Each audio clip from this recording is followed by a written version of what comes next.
Magandang araw. Bago natin simulan ang ating pagninilay-nilay ngayon, hinihiling ko sa inyo na mag-subscribe sa channel at ibahagi ito sa inyong mga kaibigan upang ang mga mensahe at propesya para sa mga huling araw ay makarating sa pinakamaraming tao hanggat maaari. Tahimik ang langit, mabigat ang hangin, at sa pagitan ng liwanag at anino tila humihinto ang mundo upang makinig. May mga sandaling ganito, mga sandaling ang kaluluwa ng sangkatauhan ay nakatayo sa gilid ng kawalang hanggan. Hindi alamat ang dakilang tunggalian, ito ay umiiral bago pa sumilang ang unang hininga ng tao at patuloy na dumadaloy sa bawat siglo, sa bawat kaharian, sa bawat puso. Ang mga banal na kasulatan ay nagsalita at si Ellen G. White ay nagbigay ng malinaw na patotoo sa ang dakilang kontrobersya sa pagitan ni Kristo at ni Satanas. Isinulat niya na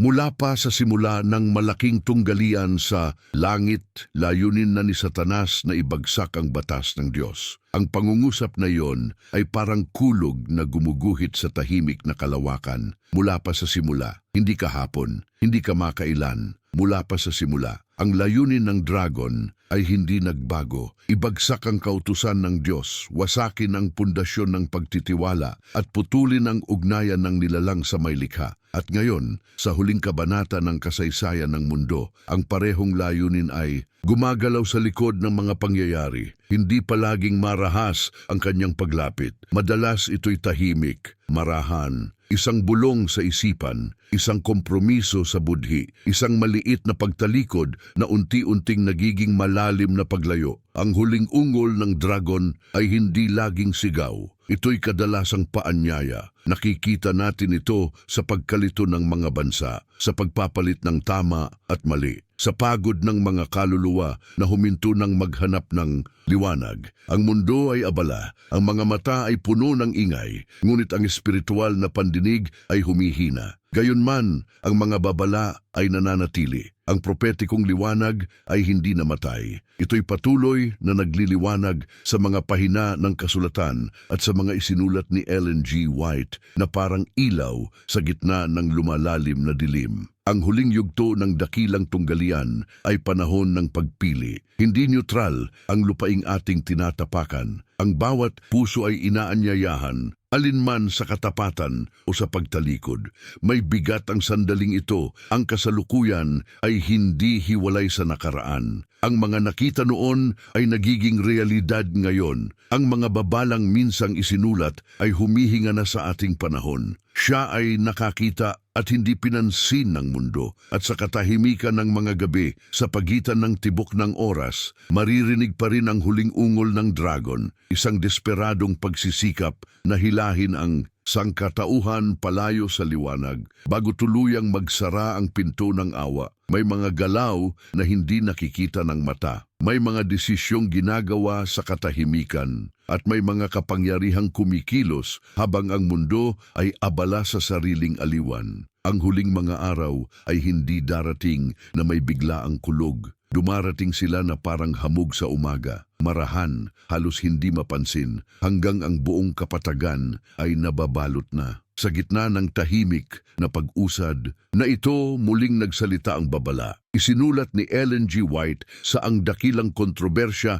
sa pagitan ni Kristo at ni Satanas na pinagsasama-sama at pinagsasama-sama ng mga ahensya ng kasamaan ang kanilang mga puwersa. Lumalakas sila para sa huling malaking krisis. Hindi ito pananalitang pampanitikan. Ito ay paglalarawan ng isang realidad na nagaganap sa likod ng mga balita, sa ilalim ng mga kasunduan, at sa loob ng mga pusong unti-unting nawawalan ng kakayahang makadama ng banal na paghimok. Pinagsasama-sama, pinagtitibay, naghahanda. Ang mga salitang iyon ay parang mabibigat na yabag sa malayong pasilyo ng kasaysayan. Ang mga anino ay nagkakaisa. Ang kasamaan ay hindi nawatak-watak. Ito ay nagiging organisado, sistematisado, may layunin. At ang layuning iyon ay iisa pa rin, ang ilayo ang sangkatauhan sa Diyos. Hindi lamang ito laban ng mga ideya, ito ay labanan para sa katapatan ng budhi, para sa direksyon ng pag-iisip, para sa mismong kaluluwa ng tao, habang ang mundo ay naghahanap ng kapayapaan sa pamamagitan ng kasunduan, ang dragon ay gumagawa sa pamamagitan ng panlilinlang. Habang ang mga tao ay umaasang malulutas ng teknolohiya ang kanilang mga sugat, ang espiritual na sugat ay lalong lumalalim. Ang liwanag ay naroroon pa rin, ngunit marami ang tumatalikod, sapagkat ang liwanag ay humihingi ng pagbabago. Ito ang oras ng tahimik na paghahanda. Ang mga bansa ay inaayos ang kanilang posisyon. Ang mga sistema ay inaayos ang kanilang impluensya. At ang mga puso ay dahan-dahang hinuhubog ng mga puwersang bihirang kilalanin. Ngunit sa kabila ng lahat, nananatili ang paanyaya ng langit. Ang huling krisis ay hindi lamang pandaigdigang pangyayari. Ito ay personal na sandali.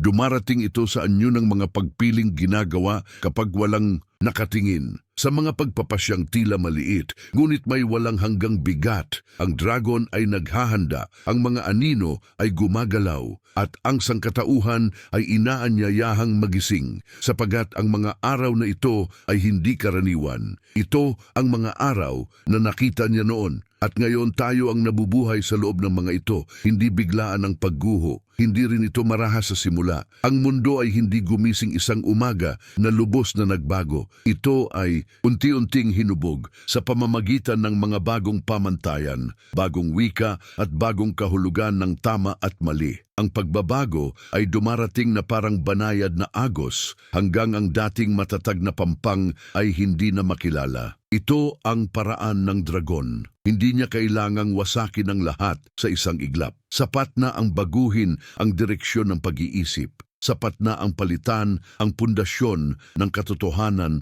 ng mas maginhawang kasinungalingan. Sa ganitong diwa, nagbabala si Ellen G. White sa Selected Messages, Book 2 na The Enemy of Souls has sought to bring in the supposition that a great reformation was to take place among Seventh-day Adventists, and that this reformation would consist in giving up the doctrines which stand as the pillars of our faith and engaging in a process of reorganization. Hindi ito hula na malabo. Ito ay malinaw na paglalarawan ng isang tahimik na pagbabago, isang reormasyon na hindi nagmumula sa langit kundi sa lupa. Hindi bunga ng pagsisisi kundi ng kompromiso. Isang reormasyon na mag-aalis sa mga haligi ng pananampalataya. Isang pagbabagong magbibigay daan sa bagong sistema ng pag-iisip. Isang kaayusang magmumukhang espiritual, ngunit hiwalay sa banal na kapangyarihan. Ang panganib ay hindi palaging nasa lantad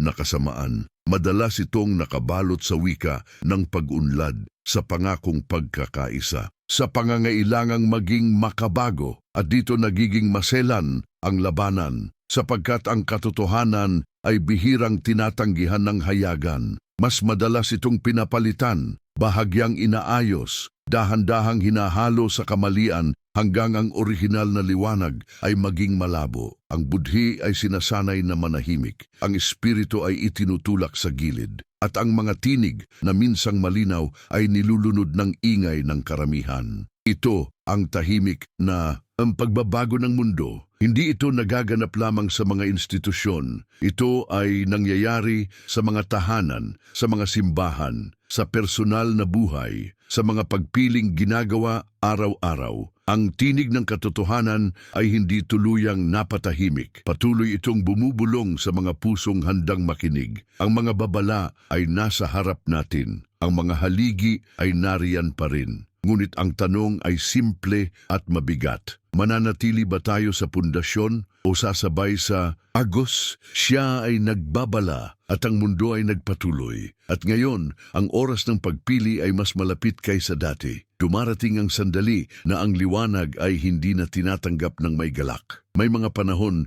na ang katotohanan ay nagiging pabigat sa konsensya. Hindi dahil ito ay nagbago, kundi dahil ang puso ang nagbago. Habang papalapit ang huling mga oras ng kasaysayan ng mundo, nagiging mas malinaw ang paghihiwalay. Ang mga dating magkasama ay nagsisimulang maglakad sa magkaibang landas. Ang mga salitang minsang nagbibigay buhay ay nagiging sanhi ng pagtutol, at ang banal na panawagan ay tinatanggap ng iilan habang tinatanggihan ng marami. Sa ganitong kalagayan, inilantad ni Ellen G. White ang espiritu ng panahon sa ang dakilang kontrobersya sa pagitan ni Kristo at ni Satanas, nang kanyang isulat na dalawang partido lang ang mayroon sa mundo ngayon at dalawa lamang. Hindi tatlo, hindi marami, dalawa. Ang pahayag na ito ay pumuputol sa lahat ng ilusyon ng gitnang lupa. Walang neutral na teritoryo sa dakilang tunggalian. Ang bawat paghinga ay kabilang sa isa sa dalawang panig. Ang bawat pagpili ay may direksyon. At kapag ang katotohanan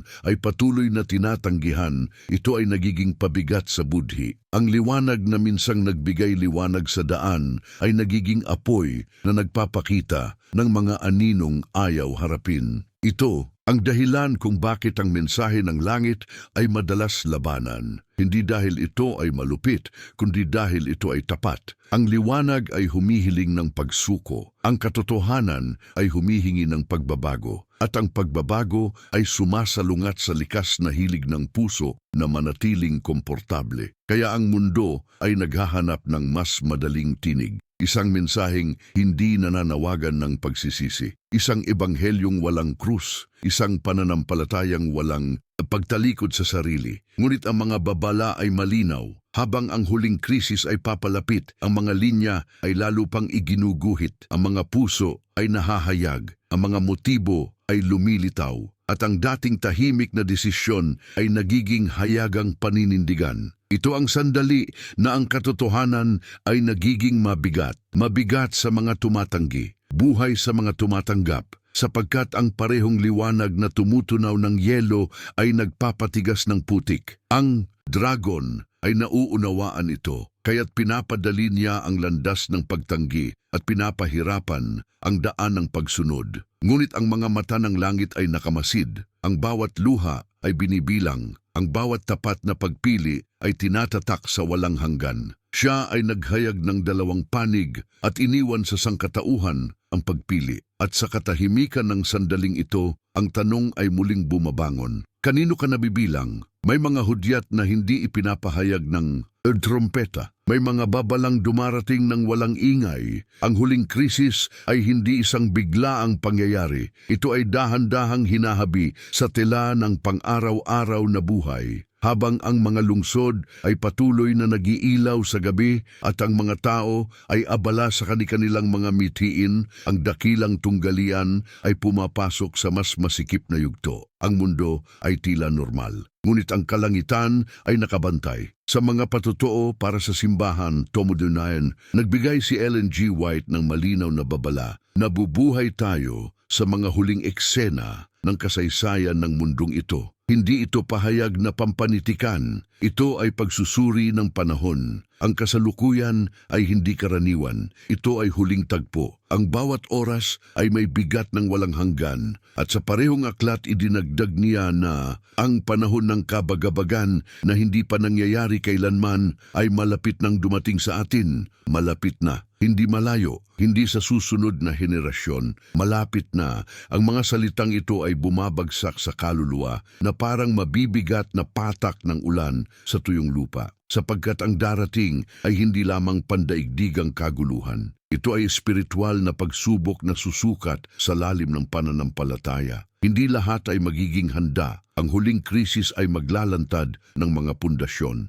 Ang mga itinayong buhay sa buhangin ay guguho. Ang mga pusong umasa sa sarili ay manghihina. At ang mga tumangging makinig sa banayad na tinig ng Espiritu ay mahihirapang makilala ang katotohanan kapag ito ay sumigaw. Ngunit sa gitna ng paparating na unos, may pangako ring nananatili. Ang Diyos ay hindi iniiwan ang kanyang bayan sa dilim. Ang liwanag ay patuloy na ibinibigay.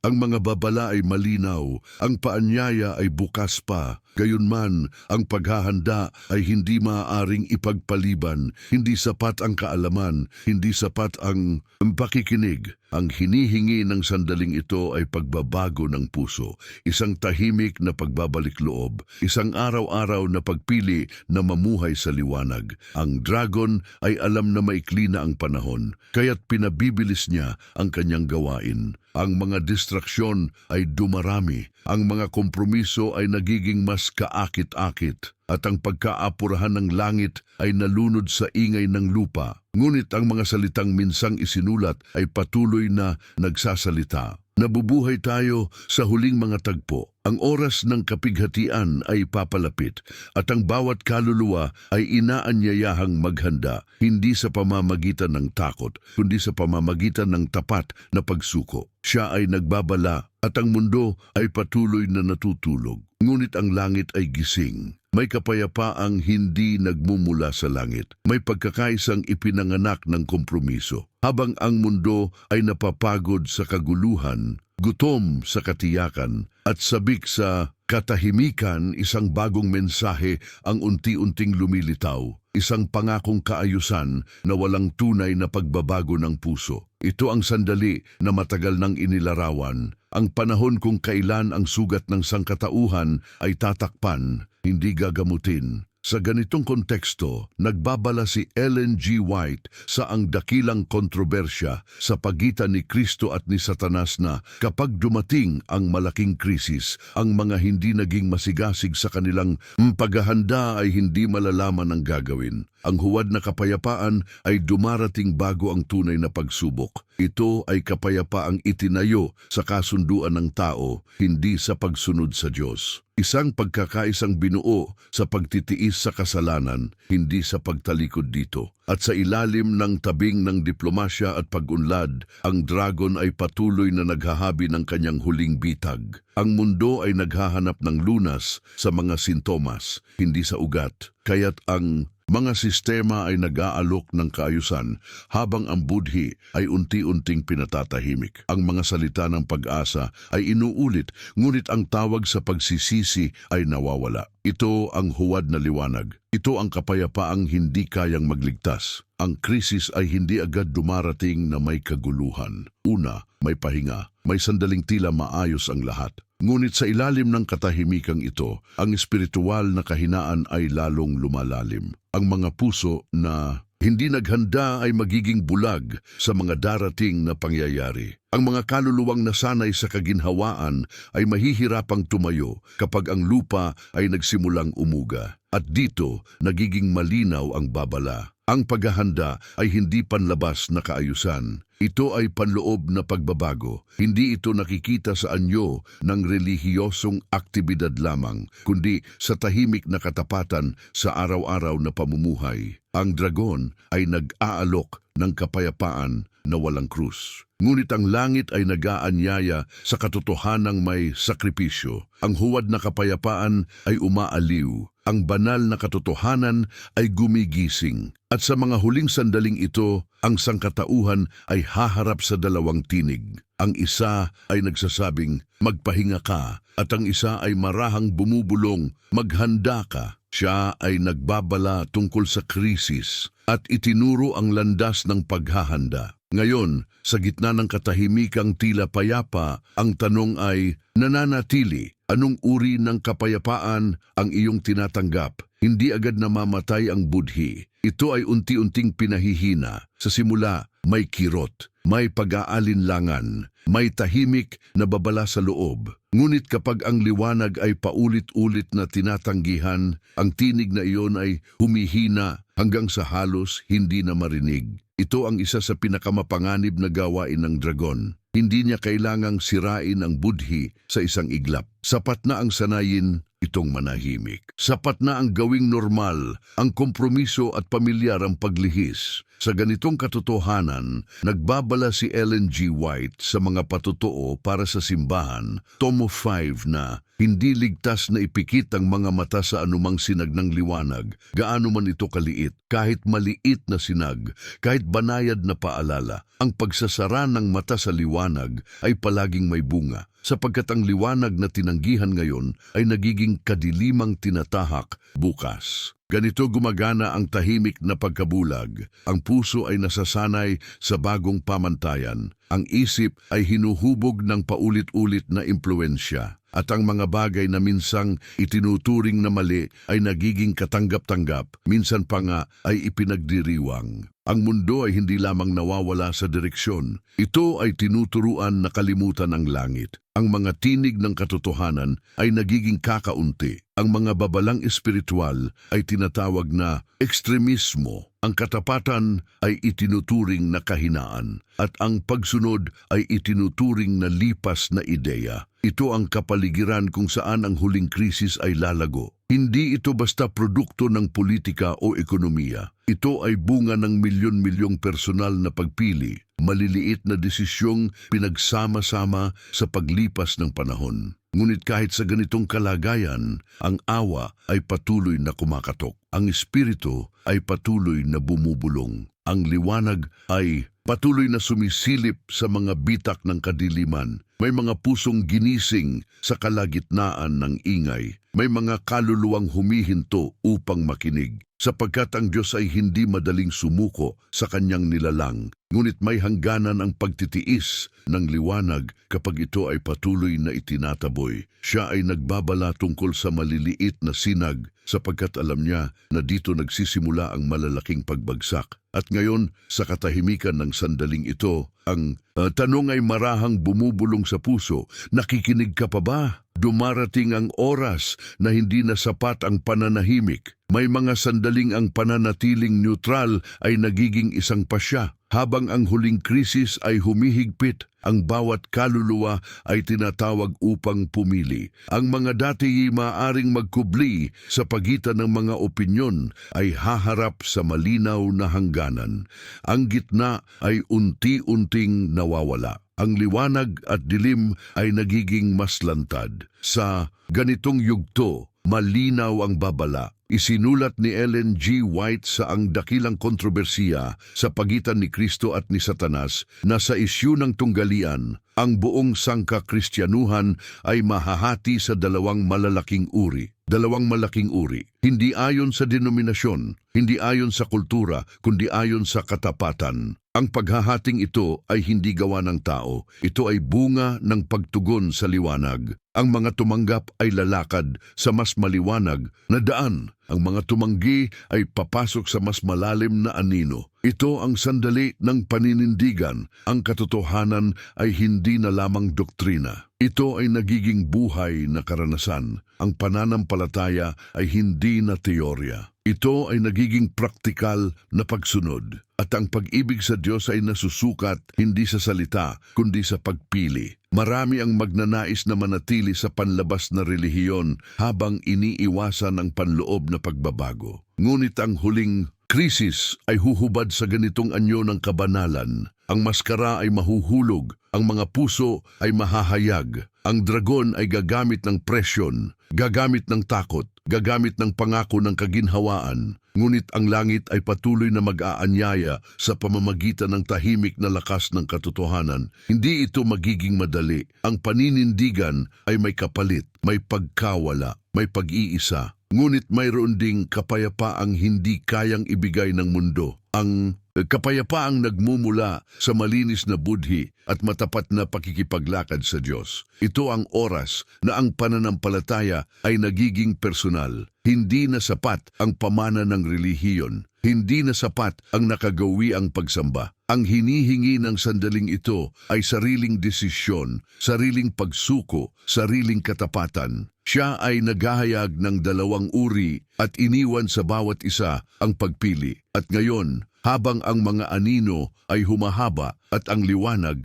ay nagiging mas maliwanag, ang tanong ay muling humaharap sa kaluluwa. Saan ka tatayo? May mga sandaling ang autoridad ng lupa ay haharap sa autoridad ng langit. May mga oras na ang utos ng tao ay susubok pumalit sa tinig ng may likha. Habang ang huling krisis ay umuusad, ang tunggalian ay hindi na mananatiling lihim. Ang mga prinsipyo ng kaharian ng Diyos at ang mga sistema ng mundo ay magsasalubong ng lantaran. At sa gitna ng banggaan na ito, ang budhi ng sangkatauhan ay ilalagay sa pagsubok. Ito ang sandaling matagal nang inilarawan. Isinulat ni Ellen G. White sa Ang Dakilang Kontrobersya sa Pagitan ni Kristo at ni Satanas na ang mga dignitaryo ng simbahan at estado ay magkakaisa upang suhulan, hikayatin o pilitin ang lahat ng uri na igalang ang linggo. Ang mga salitang ito ay hindi hinuha. Ito ay babala, simbahan at estado, hikayat at pamimilit. Karangalan sa isang kautusang hindi itinatag ng Diyos. Ang huling labanan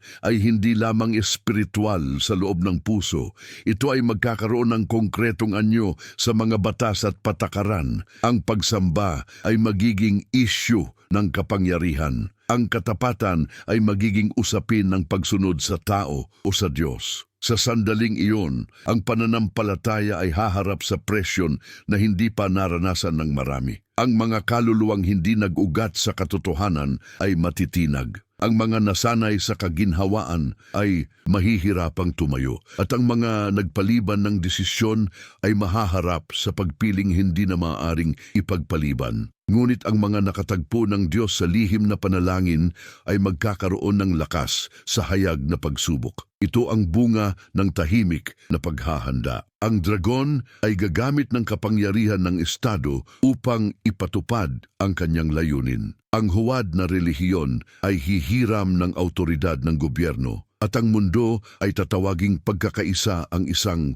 sistemang sumasalungat sa kautusan ng langit. Ngunit ang Diyos ay may bayan, hindi perpekto, hindi tanyag, ngunit tapat. Sila ang pipili sa kautusan ng Diyos kahit may kapalit. Sila ang mananatili sa liwanag kahit ang daan ay makitid. Sila ang magpapatotoo, hindi sa lakas ng sigaw, kundi sa katahimikan ng pagsunod. Siya ay nagbabala tungkol sa pagsasanib ng kapangyarihan, sapagkat alam niya na dito darating ang pinakamalalim na pagsubok ng budhi. At sa oras na ang batas ng tao ay sumasalungat sa batas ng Diyos, ang tanong ay magiging malinaw sa bawat kaluluwa. Sino ang iyong susundin? May sandaling ang pananampalataya ay nagiging nakikita. May oras na ang pag-ibig sa Diyos ay nagkakaroon ng malinaw na anyo. Sa paglapit ng huling krisis, ang bawat kaluluwa ay tatanggap ng isang tanda, hindi sa pisikal na marka, kundi sa direksyon ng pagsunod. Ang issue ay hindi lamang panlabas na ritual. Ito ay tungkol sa kung sino ang kinikilala bilang pinakamataas na autoridad. Ito ang sentro ng huling tunggalian. Isinulat ni Ellen G. White sa Ang Dakilang Kontrobersya sa Pagitan ni Kristo at ni Satanas na ang tanda o tatak ng Diyos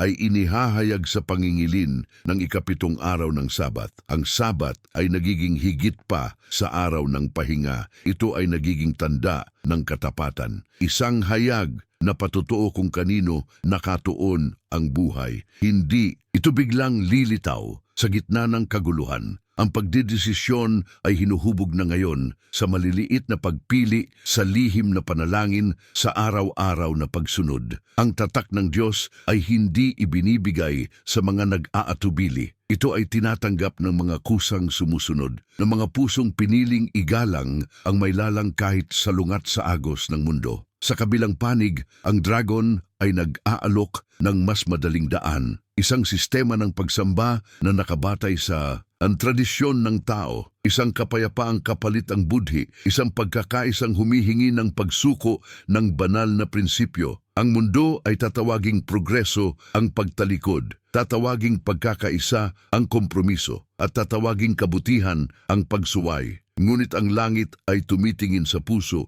hindi sa dami ng gawain, hindi sa lakas ng boses, kundi sa tahimik na katapatan. Ang huling tanda ay hindi lamang tungkol sa araw. Ito ay tungkol sa kung sino ang sinasamba. Ito ang sandali kung kailan ang pananampalataya ay nagiging personal na sakripisyo. Marami ang pipili ng kaginhawaan. Marami ang sasabay sa karamihan. Ngunit may iilan na tatayo sa liwanag kahit sila ay mag-isa. Sila ang magdadala ng tatak ng katapatan. Siya ay itinuro ang tanda ng Diyos at iniwan sa sangkatauhan ang pagpili sa pagitan ng tradisyon at katotohanan. At ngayon, habang ang oras ay patuloy na kumikitid, ang tanong ay bumibigat sa bawat puso, kanino ka tunay na tapat? May mga pagsubok na hindi sinusukat ang lakas ng katawan, kundi ang lalim ng pananalig. May mga sandaling ang pananampalataya ay dinadala sa apoy. Sa paglapit ng huling yugto, ang katapatan sa Diyos ay hindi na magiging tahimik na paniniwala lamang. Ito ay magiging hayag na paninindigan. Ang mga dating pribadong desisyon ay haharap sa pampublikong presyon. At ang mga pusong umasa sa langit ay matutong lumakad sa gitna ng pagsalungat. Ito ang oras ng matinding pagsubok. Isinulat ni Ellen G. White sa Ang Dakilang Kontrobersya sa Pagitan ni Kristo at ni Satanas na yaong mga gumagalang sa sabat ng Biblia ay ituturing na mga kaaway ng batas at kaayusan. Ang pagsunod ay tatawaging panganib, ang katapatan ay tatawaging rebelyon, at ang mga pumili sa kautusan ng Diyos ay ilalarawan bilang hadlang sa kapayapaan ng lipunan. Hindi ito bagong kwento, ngunit ito ang huling pag-uulit nito. Ang dragon ay gagamit ng opinyon ng karamihan, gagamit ng media, gagamit ng kapangyarihan ng batas. Ang layunin ay iisa, wasakin ang loob ng mga tapat at gawing kahiya-hiya ang pagsunod. Marami ang uurong, marami ang pipili ng katahimikan, marami ang isasakripisyo ang katotohanan kapalit ng pagtanggap, ngunit may mga mananatili, hindi dahil sila'y malakas sa sarili, kundi dahil natutong umasa sa Diyos sa lihim na panalangin. Dahil ang kanilang pananampalataya ay hinubog sa katahimikan bago ito sinubok sa hayagan. Ang apoy ay hindi naglalayong wasakin ang ginto. Ito ay naglalantad kung ano ang tunay. Ganito rin ang huling krisis. Ito ay maghihiwalay sa panlabas na relihiyon at sa buhay na pananampalataya. Ang mga salitang madaling bigkasin ay mawawala. Ang natitira ay ang pusong ganap na sumuko. Sa mga sandaling ito, ang langit ay tila at tahimik, ngunit ang bawat tapat na hakbang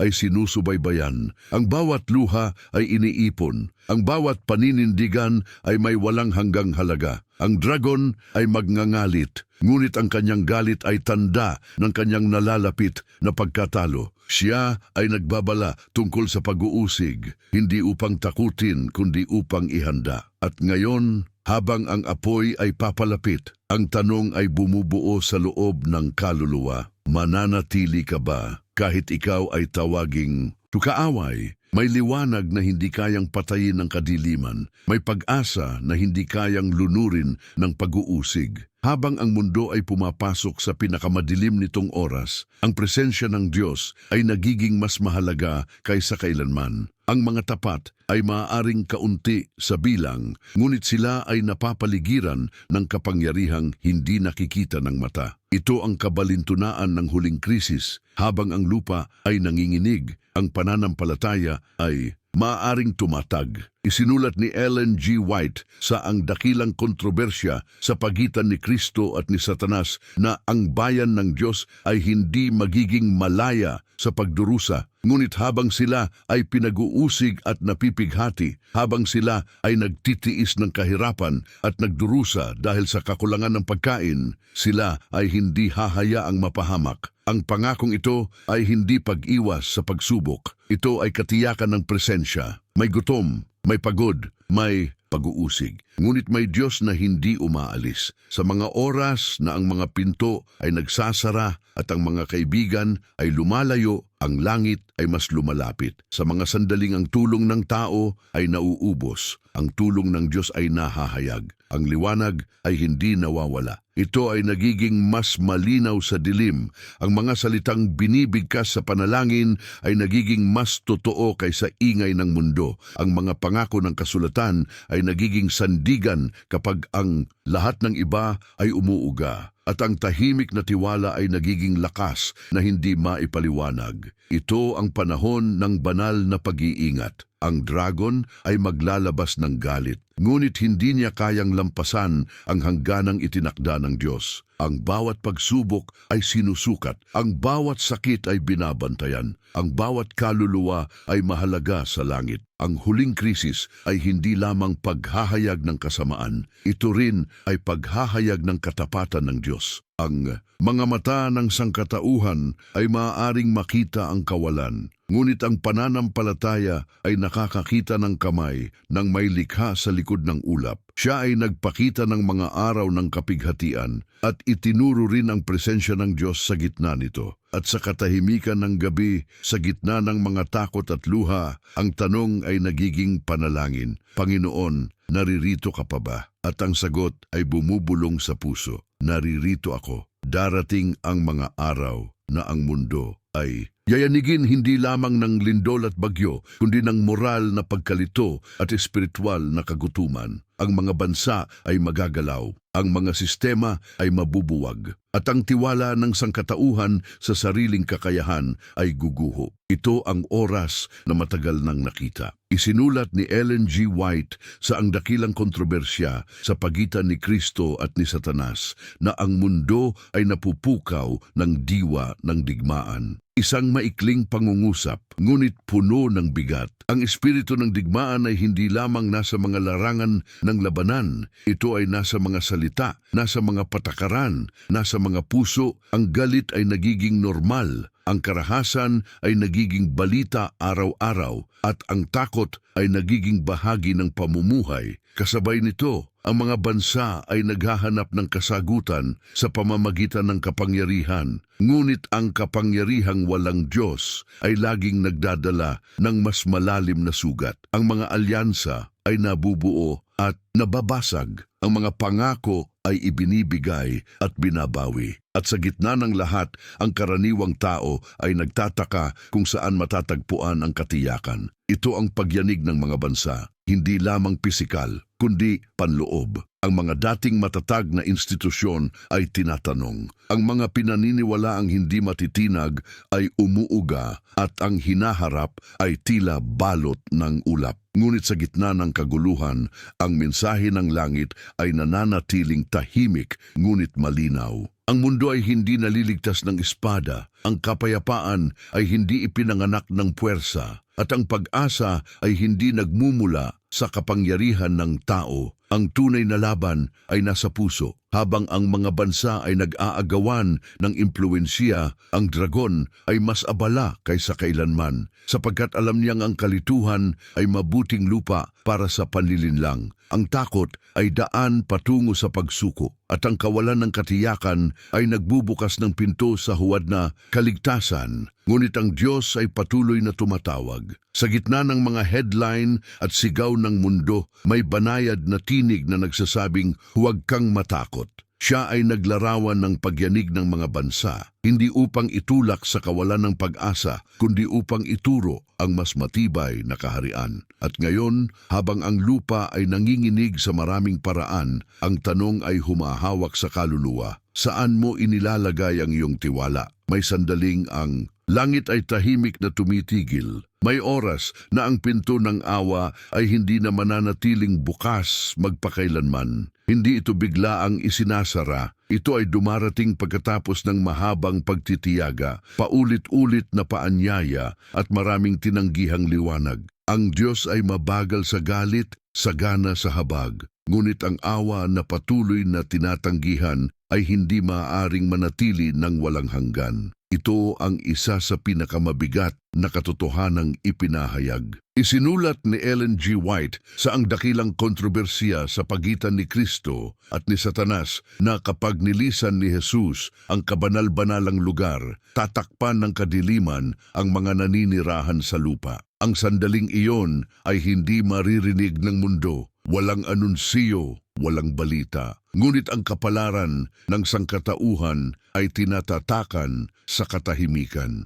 Kapag ang pamamagitan ni Kristo ay natapos, ang bawat kaso ay napagpasyahan. Ang mga pusong tumanggap ng liwanag ay nakatatak. Ang mga patuloy na tumanggi ay naiwan sa kanilang sariling pagpili. Ito ang solemne na sandali ng pagtatapos ng awa. Ang kasalanan ay hindi na pinipigil. Ang espiritual na kadiliman ay lumalalim. At ang dragon ay may panandaliang kalayaan na ipakita ang buong bigat ng kanyang galit. Ngunit kahit sa oras na ito, ang Diyos ay nananatiling makatarungan. Walang sino man ang nawawala ng hindi binigyan ng sapat na liwanag. Walang kaluluwa ang hinahatulan ng walang malinaw na paanyaya. Ang pagsasara ng awa ay hindi desisyon ng langit lamang. Ito ay bunga ng paulit-ulit na pagtanggi ng tao. Ang mundo ay magpapatuloy sa mga gawain nito. Hindi alam na ang huling pagkakataon ay lumipas na. Ang mga lungsod ay mananatiling maliwanag. Ang mga boses ay patuloy na mag-uusap. Ngunit sa espiritual na kalagayan, ang sangkatauhan ay pumasok na sa huling yugto. Ito ang katahimikan bago ang wakas. Siya ay naghayag ng sandaling ito upang gisingin ang mga natutulog na budhi habang may panahon pa. At ngayon, habang ang awa ay bukas pa, ang panawagan ay tahimik ngunit apurahan. Huwag ipagpaliban ang liwanag. Kapag ang awa ay ganap ng umatras, ang mundo ay papasok sa panahong hindi pa nito naranasan. Hindi napipigilin ng pamamagitan ni Kristo ang agos ng kasamaan. Ang mga puwersang matagal na kinokontrol ay pakakawalan at ang sangkatauhan ay aanihin ang bunga ng sariling mga pagpili. Ito ang oras ng mga salot. Isinulat ni Ellen G. White sa Ang Dakilang Kontrobersya sa pagitan ni Kristo at ni Satanas na kapag itinigil na ni Kristo ang kanyang pamamagitan sa santuwaryo, ang walang halong poot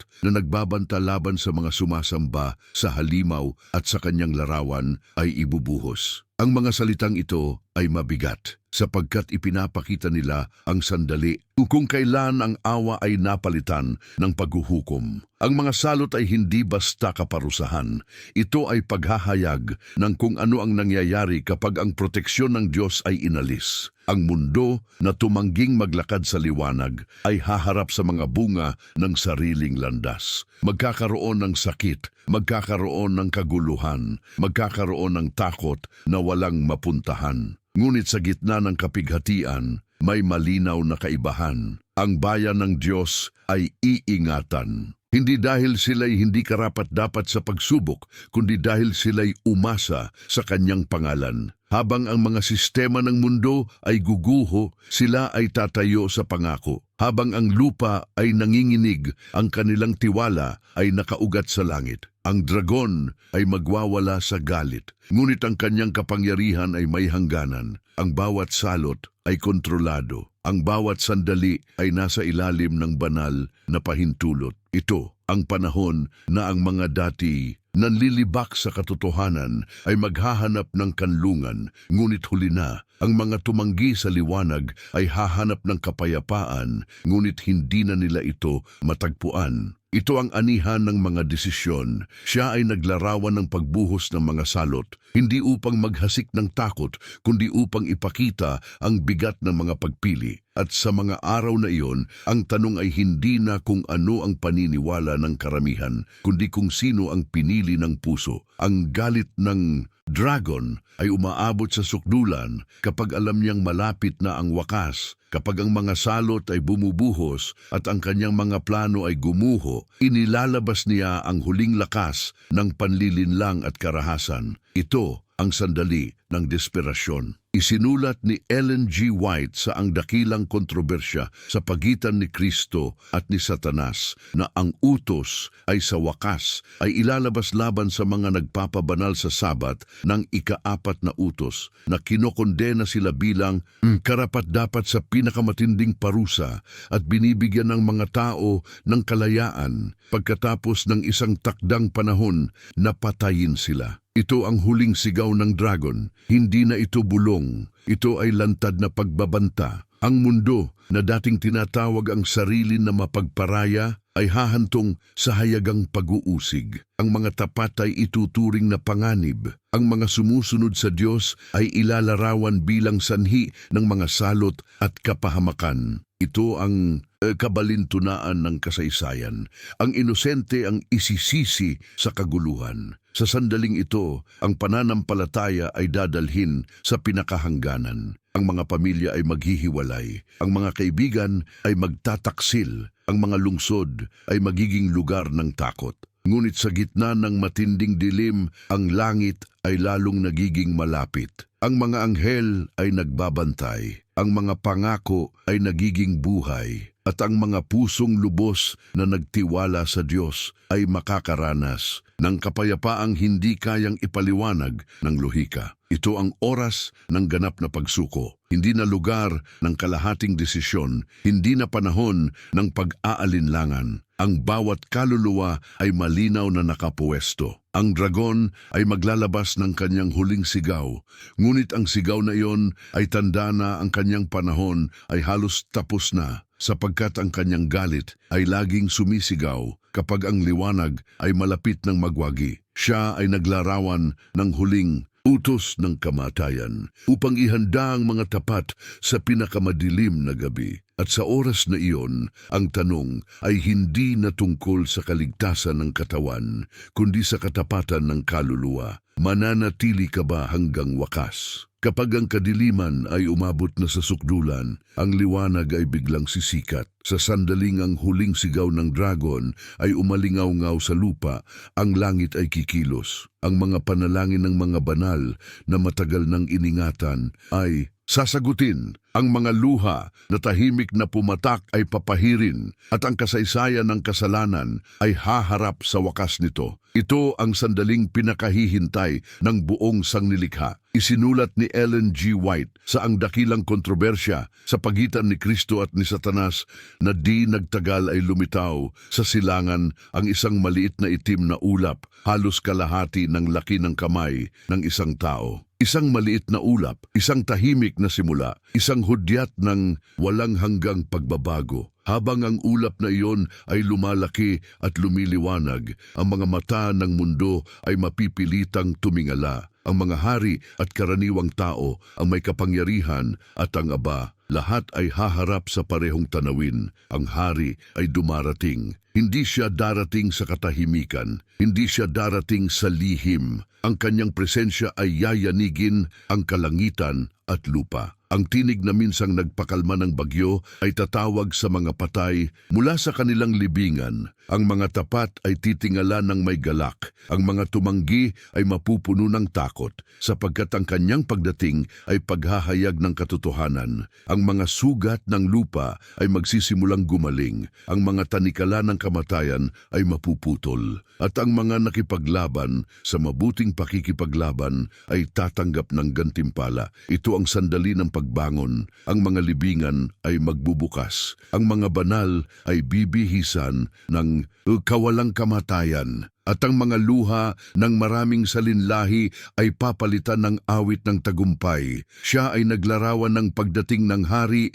upang bigyan ng pag-asa ang mga naglalakad sa dilim. At ngayon, habang ang mundo ay patuloy na umiikot sa mga huling pahina ng kasaysayan, ang tanong ay nagiging awit sa puso ng mga tapat. Handa ka na bang salubungin siya? At sa wakas, ang gabi ay lilipas. Ang mahabang kasaysayan ng luha, pakikipaglaban at pananampalataya ay hahantong sa isang umaga na walang paglubog ng araw. Ang lupa na minsang dinungisan ng kasalanan ay babaguhin. Ang mga puso na matagal ng sugatan ay gagaling. At ang mga tinig na minsang nanalangin sa katahimikan ay aawit na ngayon sa liwanag. Ito ang wakas ng dakilang tunggalian. Isinulat ni Ellen G. White sa The Great Controversy Between Christ and Satan na the great controversy is ended. Sin and sinners are no more. Isang pangungusap, isang walang hanggang katotohanan, wala ng dragon,